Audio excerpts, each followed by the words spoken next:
Magic Mouse is the best mouse for the Mac.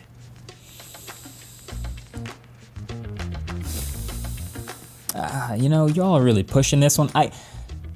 Let's just ignore the take for a second and just talk about how does the Magic Mouse exist? Like, how is this the best mouse that Apple, the world's richest $3 trillion company, could come up with? Well, there are billions of dollars of research and development dollars and the best designers in the world and all the testing and optimizations and strategy on the planet. This is the best mouse that they could come up with? Seriously? Sorry, I should be more objective here. What makes a good mouse? Zoom out a little bit. Good design, good performance, good features, good price.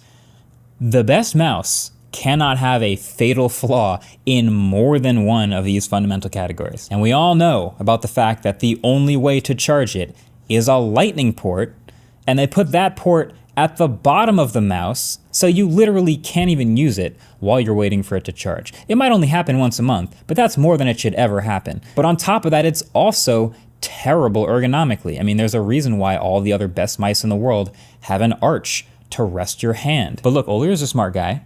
I don't think he's trolling. This is not a completely empty take. The reason why people genuinely feel this way about the Magic Mouse is because Apple has done to this accessory what they've done to every other accessory that they possibly can in their universe, which is making it impossible to make a better one than the Apple one. Like, you literally cannot make a better smartwatch for the iPhone because you'll never get as much access to the data and the integration that Apple gives its own watch. You can literally never make headphones that pair more fluidly and switch more easily than Apple's own AirPods.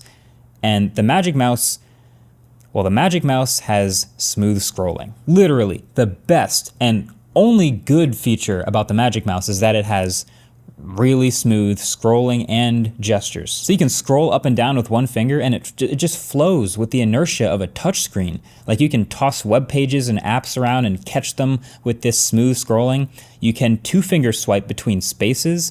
You can zoom in and out of things. It's just so smooth, just like a mouse should be. And every single other mouse for Mac scrolls in jittery chunks, basically because they literally have to just pick an integer for how many lines they want to scroll with every unit scrolled on the scroll wheel. It's just night and day difference. There's just no way for it to be as smooth. Now, this is also true about the Magic Trackpad, which is actually why I literally use one on my desk alongside a good mouse. And I know plenty of people who just use a trackpad and no mouse at all. So if you really listen to people who defend the Magic Mouse, you'll typically hear something along the lines of, well, except for insert giant flaw here, it's a great mouse. Except for comfortableness, it's amazing. Except for the whole charging on the bottom thing, which you only do once in a while, it's great. But that's a pretty big thing for a mouse. I mean, there's really not much that they have to get right. The Magic Mouse is one of the most frustrating Apple products because it could be so good. They could, with their trillions of dollars, they could just hire a building full of the best mouse designers on the planet. They could buy whatever people they want to design the most incredible mouse mankind has ever seen, and it could have smooth scrolling. But they don't do it. They don't do it. I knew this was coming. It's a bad take. Magic Mouse. The Magic Mouse. It was also an incredible moment. People don't think of that as much as they would the MacBook Air and the iPad and whatever else you're going to name, probably. But getting the ergonomics well done and was key. With Magic Mouse. Yeah. Okay.